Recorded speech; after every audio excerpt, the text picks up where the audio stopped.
Vamos a ver ahora la última parte de este tema del tema número 2. Y vamos a ver a continuación la prueba del contrato. El Código de Trabajo establece una serie de presunciones y de especialización en materia de probar la existencia del contrato de trabajo. En ese sentido, el artículo 15 del Código de Trabajo señala que cuando el trabajador o cuando existe un trabajo personal, cuando una persona realiza un trabajo personal, se presume hasta prueba en contrario la existencia de un contrato de trabajo. Por tanto, esta presunción juris tantum, una presunción legal, que si hay una relación entre dos personas y una está prestando un servicio personal, en principio, en virtud del artículo 15 del Código de Trabajo, se va a presumir que existe el contrato de trabajo. Esta presunción, como toda otra presunción, toda presunción juris tantum, se podrá levantar por cualquier medio de prueba que realice el empleador. Y para esto tenemos que el artículo 16 del Código de Trabajo establece que los hechos del contrato, toda la existencia y los hechos del contrato, las condiciones que está prestando servicio del trabajador, se podrán probar por cualquier medio de prueba. Es decir, que en materia laboral tenemos una libertad de prueba, una libertad absoluta de prueba. Por lo que cualquiera de las partes que quiera probar un hecho, una circunstancia de la relación laboral, podrá utilizar cualquier medio de prueba a su alcance, ya sea documentos, ya sea testimonio, ya sea grabación de video, fotos, correo electrónico, cualquier medio que tenga a su alcance lo podrá utilizar para demostrar la existencia de los hechos que quisiera demostrar. Por último, también existe una presunción con respecto a los hechos en favor del trabajador, en que el artículo 16, parte final del Código de Trabajo, establece que se presume como válido todos los alegatos que realice el trabajador de los hechos que debían estar contenidos en los diferentes documentos que tiene que llevar la empresa. Ya nosotros señalamos anteriormente que existían documentos como planilla de personal fijo, cambio de personal fijo, planilla, cartel de horas extraordinarias, planilla de personal móvil ocasional.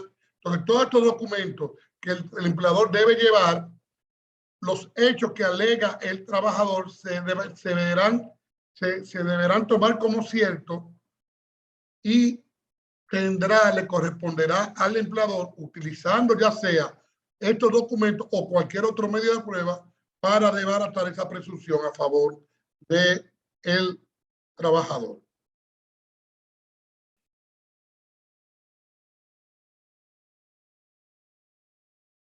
Por último, vamos a ver las sanciones al incumplimiento de las condiciones de validez del contrato que ya vimos. En primer lugar, tenemos los vicios del consentimiento.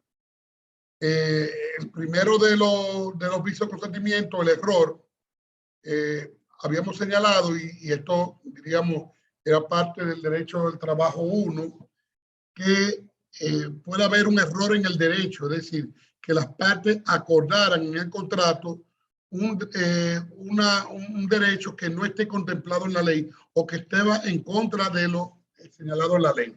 Por ejemplo, un error en derecho pudiera ser establecer un salario menor del mínimo establecido en la ley, o no establecimiento de derechos de vacaciones o no establecimiento de salario de Navidad. Entonces, en esto del error de derecho, no invalida el contrato, sino invalida la cláusula del contrato. Por lo que, si hay un contrato donde señala que no se tiene el salario mínimo, esa cláusula se nula, se declara inválida y se va a aplicar el salario mínimo legalmente establecido. Si hay un error sobre el objeto, esto raramente se da porque, como nosotros sabemos que todas las condiciones del contrato están muy reglamentadas, por tanto, error del objeto diríamos que es imposible. Puede haber un error sobre la persona y en este caso sí hay nulidad siempre y cuando sea con respecto al trabajador. Porque con respecto al empleador, nosotros sabemos que el contrato de trabajo es instituto pecúneo, por lo que si al trabajador le cumplen todas las condiciones que él estableció, no importa quién sea su empleador.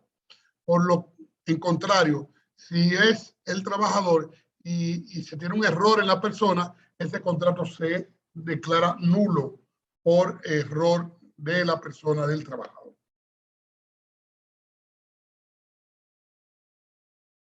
En cuanto al dolo, el dolo, que es utilizar una serie de artimañas para que engañar al otro, para que el otro contrate. Este dolo está sancionado por los artículos 88, ordinal primero, y 97, ordinal primero, como una causa para poder despedir al trabajador o para que el trabajador pueda dimitir en caso de que haya dolo por parte de su empleador. Entonces, no anula el contrato, sino es una causa para la terminación del contrato. Con respecto a la violencia, el contrato de trabajo es un contrato de duración sucesiva, por tanto no es instantáneo, por lo que es muy raro ver la violencia. ¿Cómo que un trabajador va a laborar por violencia del empleador o un empleador va a contratar a un trabajador por una violencia? Esa violencia debía ser permanente y entonces en principio esto no se va a ver que haya, porque el contrato se desarrolla en el tiempo. En Francia se ha decidido que no existe violencia moral como causa de nulidad cuando las circunstancias de la necesidad de asegurar la subsistencia constriñen al trabajador a aceptar condiciones draconianas, porque se entiende que estas condiciones, en teoría draconianas, estas condiciones están dirigidas cuando el legislador establece los mínimos establecidos en el Código de Trabajo. Al establecer los mínimos del Código de Trabajo, esas condiciones no son tan draconianas como pudiera aparecer. En cuanto a lesión, no existe la lesión en materia de trabajo porque al asegurar un salario mínimo, en la cantidad de trabajo que realiza el trabajador se pone como contrapeso este salario mínimo establecido por la ley, el salario mínimo legal, y por tanto no existe la lesión como posible vicio del consentimiento. En cuanto a la capacidad de las partes, evidentemente la falta de capacidad, ya sea incapacidad de goce o incapacidad de ejercicio por parte del trabajador o del empleador, eso hace nulo el contrato. No obstante, en materia laboral, al ser un contrato sucesivo y el trabajador, aunque no estaba capacitado, pudo trabajar una determinada número de días o de horas, el empleador está obligado a pagarlo, porque de lo contrario estaríamos premiando a un empleador que adrede incumpla las normas sobre la capacidad de los trabajadores. En cuanto al objeto cierto y causa lícita, esto muy raro se dé. Evidentemente, si hay un objeto cierto, sabemos que el objeto de uno es causa del otro. Si el contrato es para realizar una cosa que no se puede realizar, evidentemente va a ser nulo. Y si la causa es ilícita, también el contrato es nulo. No puede haber un contrato de trabajo, por ejemplo, para vender droga, no puede haber un contrato para matar gente, por tanto es un contrato totalmente nulo. En cuanto a la documentación laboral,